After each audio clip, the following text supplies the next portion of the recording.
There's a story that surfaces every few years among martial artists. A national champion, mid-demonstration, decided to prove his skill against someone in the crowd. He pointed, he challenged. The man who stood up didn't argue, didn't refuse. He simply walked forward. What happened next lasted less than 2 minutes, but the champion never competed again. The man he chose was Bruce Lee. This is what witnesses say occurred. It was 1965. A gymnasium in Long Beach, California, the kind of space that smelled like lacquered wood and decades of sweat, folding chairs arranged in rows, maybe 300 people packed in tight, shoulder to shoulder. They came to see martial arts the way most Americans understood it, then disciplined, formal, Eastern. The man on the floor was a national champion. His name carried weight in competition circuits. Multiple titles. Years of training under recognized masters. He wore his gi with a kind of precision that announced authority before he even moved. Clean lines. Proper belt. Everything about him said this was someone who had earned his position. The demonstration had been running for 40 minutes. He'd shown kata forms practiced alone, each movement sharp and deliberate. He broke boards with his hands, with his feet, with an elbow strike that made the crowd murmur approval. He moved through techniques with a partner who knew when to fall, when to react, when to make the master look seamless. It was choreographed, but it was impressive. No one questioned it. This was his world. His reputation had been built in tournaments where points were scored, where judges sat at tables with clipboards, where rules were clear and brackets were followed. He had won consistently. His students respected him. His peers acknowledged him. On paper, he was everything a martial artist was supposed to be. The audience was a mix, traditionalists who practiced Shotokan or Goju Ryu, curious Americans who'd seen martial arts in films and wanted to understand the reality, a few younger men in street clothes, watching with the kind of intensity that suggested they trained somewhere, somehow, and scattered through other instructors, other stylists, people who knew enough to judge what they were seeing. The champion moved to the center of the floor. His breathing was controlled. He wasn't tired. He raised his hand for silence, and the crowd gave it to him immediately. That's hierarchy. That's respect earned through repetition and results. He spoke clearly. His voice carried. He explained the next portion. Sparring. Controlled, of course. Demonstrate distance, timing, control. He gestured to his assistant, but then paused. He looked at the audience, smiled slightly, and made an offer. If anyone wanted to step forward and test their skill in a controlled exchange, he would oblige. It was an invitation, the kind masters give when they know no one will accept. Theater disguised as openness. The room stayed quiet. A few people glanced at each other. Some smiled nervously. No one moved. That was expected. You don't challenge a national champion in his own demonstration unless you're a fool, or you know something no one else does. Then from the back, someone stood. No announcement, no raised hand, just movement.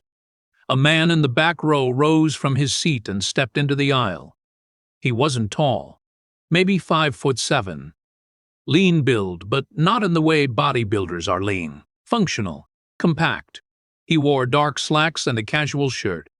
Nothing about his appearance suggested what was coming. He walked forward with his hands at his sides. Not stiff, not tense, just neutral. His face showed nothing. No aggression. No hesitation. He moved through the crowd the way water moves around stone, unavoidable, but without force. People turned in their seats. A few whispered. Most didn't recognize him. This wasn't a famous face yet, not to the general public. In certain circles, yes, among martial artists in California, among students of Wing Chun and those who'd heard about a young instructor experimenting with new ideas there, the name Bruce Lee meant something. But here, in this crowd, he was just a man accepting a challenge. The champion watched him approach. His expression didn't change, but something in his posture adjusted. He'd expected hesitation. He'd expected someone younger, less composed, someone he could guide through a brief exchange and then dismiss with polite encouragement. This was different. The man walking toward him moved like someone who'd already decided the outcome. Bruce reached the center of the floor. He stopped 3 feet from the champion. No bow yet. No formal greeting. Just eye contact. The kind that doesn't challenge but doesn't submit either. The champion extended his hand. Bruce shook it. Firm, brief, professional. The audience leaned forward. The champion explained the terms. Controlled contact. Demonstrate technique. Stop on command. All the safety protocols that kept demonstrations safe and egos intact. Bruce nodded once. He didn't ask questions. Didn't clarify. He understood, or he didn't care about the rules. Either way, he was ready. They moved into position. The champion took a formal stance, front leg bent, back leg braced, hands raised in a guard that textbooks would recognize. Classical, proven. Bruce stood differently, weight centered, knees soft, hands low and loose. It wasn't a stance from any single style. It looked almost casual. But anyone who understood structure could see the coiled readiness in it. The room went silent. Not the polite silence of an audience waiting for a performance, the sharp silence of people sensing something unexpected. A few men in the crowd sat straighter. One older instructor in the third row narrowed his eyes. He'd seen Bruce before. He knew. The champion moved first. He had to. This was his demonstration. His floor. His moment. He stepped forward with a straight punch, fast, clean, textbook perfect. The kind of punch that scored in tournaments. The kind judges rewarded. Bruce wasn't there. Not because he jumped back, not because he ducked. He'd shifted his center line maybe 3 inches, and the punch traveled past his shoulder into empty space. Before the champion could reset, Bruce's hand was already touching his ribs. Not a strike. A tap. Light. Controlled. But placed exactly where a real strike would have ended everything. The champion pulled back, reset his stance, tried again. A low kick this time, aimed at the thigh. Bruce checked it with his shin, simultaneously trapping the champion's lead hand and positioning his own rear hand an inch from the champion's throat. Another tap. Gentle, precise, undeniable. 15 seconds had passed. The champion's breathing changed. Not labored yet, but faster. He was a national competitor. He'd faced skilled opponents. He knew when someone was good, but this wasn't good in the way he understood good. This was something else. This was someone operating on a different frequency. Bruce didn't press forward. He didn't attack. He waited. His hands stayed low. His face remained calm. He gave the champion space to think, to adjust, to try again. It wasn't mercy. It was patience, the kind a teacher shows a student who hasn't learned the lesson yet. The champion committed to a combination: jab, cross, roundhouse kick. Tournament-level speed. He'd won matches with that sequence. Bruce interrupted it at the jab. His hand met the champion's wrist mid-extension, redirected it slightly downward, and in the same motion, his other hand touched the champion's jaw. A tap. Then he stepped offline as the kick whipped through the space where he'd been standing a fraction of a second earlier. The audience made a sound, not a gasp, softer. Like air leaving a room. A few people glanced at each other. Someone in the back whispered a name, but most still didn't know. They just knew they were watching something that didn't fit their understanding of martial arts. The champion tried to close distance. Bruce let him. Watched his shoulders, his hips, the small tells that announce intention before the body moves. Every time the champion committed to a technique, Bruce had already responded. Not blocking. Redirecting. Intercepting. Placing his hands where they nullified offense before it became dangerous. It wasn't flashy. There were no spinning kicks, no dramatic throws, no moments designed for applause. It was efficient to the point of being almost boring, except that the champion, a man who'd built a career on technical precision, couldn't land a single technique. Not one. 45 seconds in, the champion's guard started to drop. Not from exhaustion. From confusion. He was doing everything correctly. His form was textbook. His timing was sharp, but none of it mattered.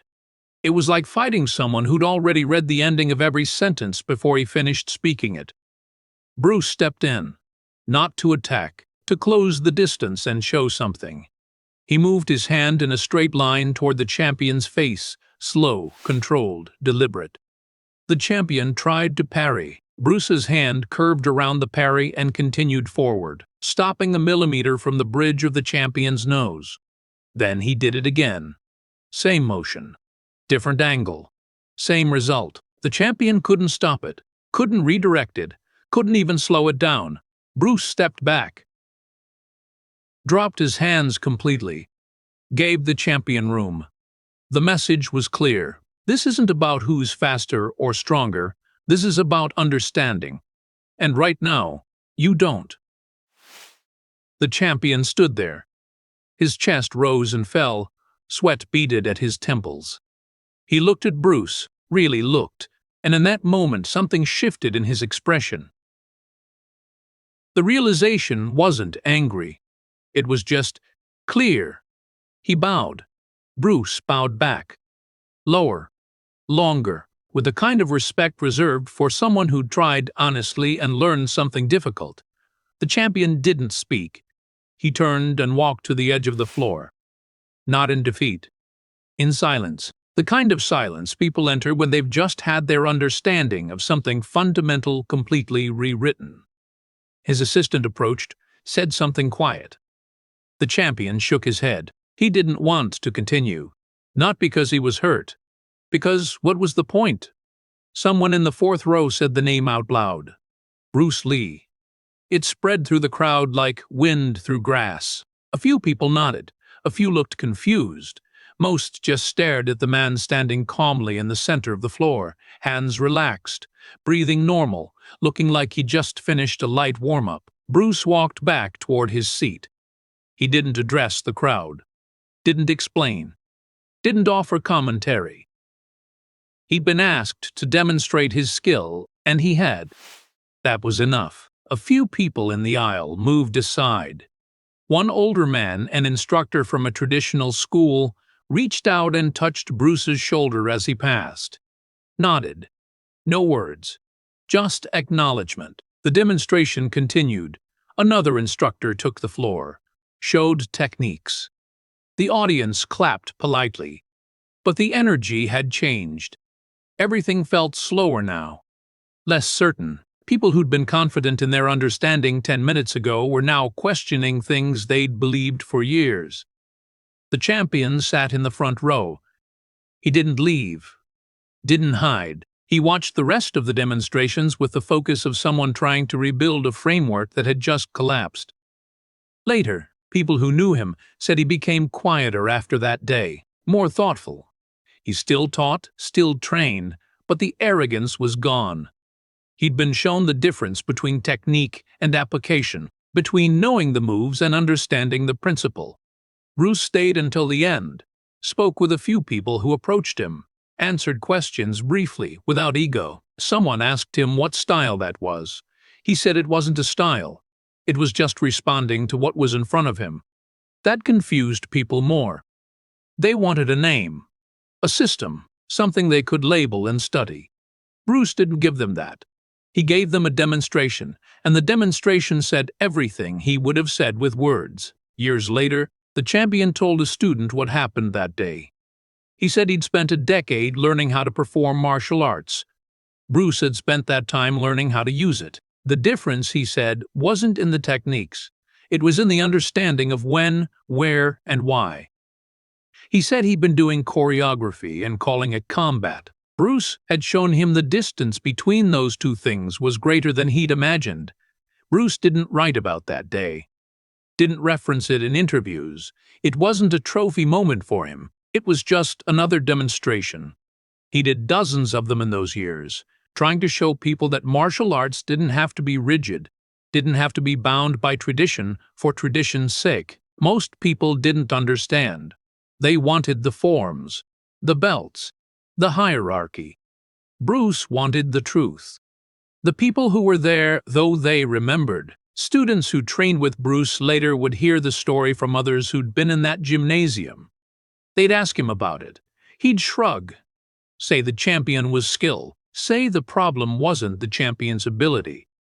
The problem was the system that taught people to fight in ways that only worked in controlled environments. Take away the rules, the distance, the predictability, and most martial artists didn't know what to do. That was the lesson. Not that Bruce was better, that the approach was different. He wasn't trying to perfect a style. He was trying to eliminate the unnecessary, to strip away everything that didn't serve the moment. He called it being like water, not because water was aggressive, but because water adapted. It didn't fight against the shape of the container. It filled it. The champion had trained to be a stone, hard, durable, shaped by years of pressure. Bruce had trained to be water, formless, responsive, impossible to trap. When stone meets water, stone doesn't break. But it doesn't win, either. It just sits there while the water moves around it, through it, past it. People who studied with Bruce in the years after that day said he never spoke about that exchange with pride. If it came up, he'd redirect. He'd talk about the principle instead of the event. He'd say that if you understood interception, if you understood timing and distance and reading intention, then the outcome was inevitable. It wasn't about him being special. It was about him training the right things. That frustrated some students. They wanted secrets. Bruce told them there were no secrets, just basics applied with precision. Just awareness trained until it became reflex. Just honesty about what worked and what didn't. Most people didn't want to hear that. They wanted the magic. Bruce was offering them physics. The story spread anyway, filtered through dojos across California, then across the country. Each retelling added something. In some versions, Bruce knocked the champion out. In others, the champion attacked first. In a few, the whole thing was a setup. But the people who were actually there, their version stayed consistent. A national champion challenged someone he didn't recognize. That someone accepted. In less than 2 minutes, the champion understood he'd been operating on assumptions that weren't true. He bowed. Bruce bowed back. That was it. No one needed to embellish. The truth was already enough. The champion didn't disappear. He continued teaching, but those who trained with him after 1965 noticed differences.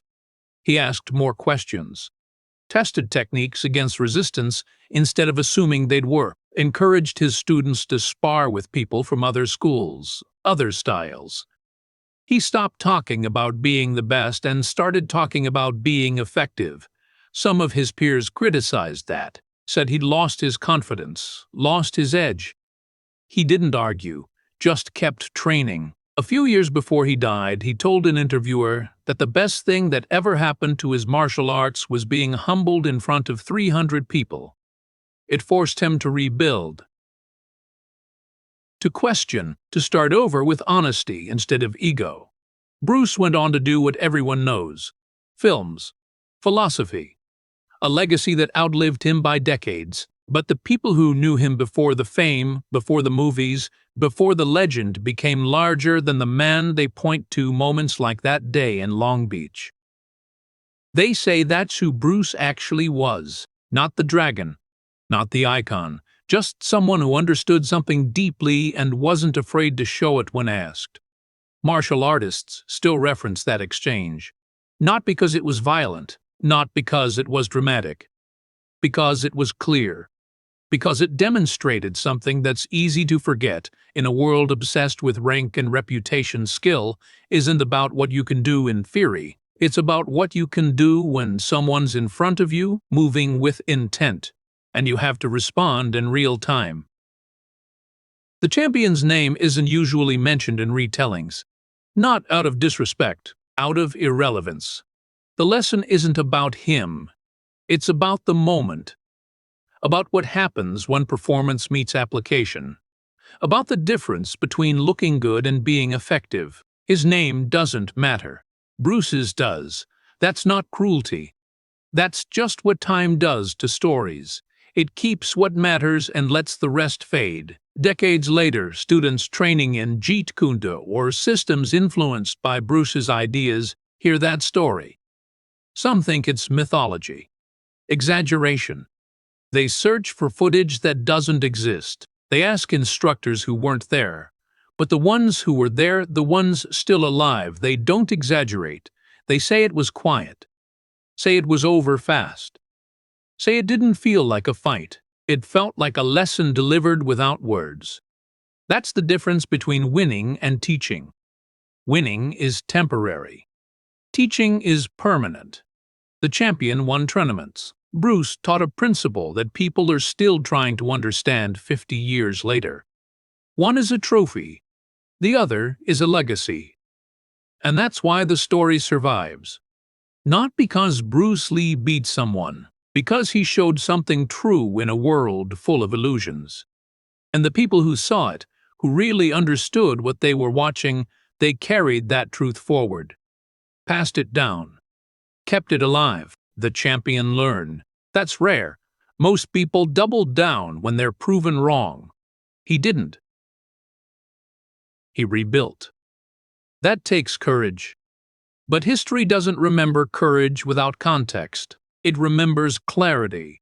And that day in a gymnasium in Long Beach with 300 witnesses and no cameras, Bruce Lee gave everyone watching a moment of absolute clarity. The champion never competed again. Not because he couldn't. Because he didn't need to. He'd already learned what competition was really for. Bruce never needed to compete. He'd already understood. That's the story. That's what people say happened. And decades later, it's still being told.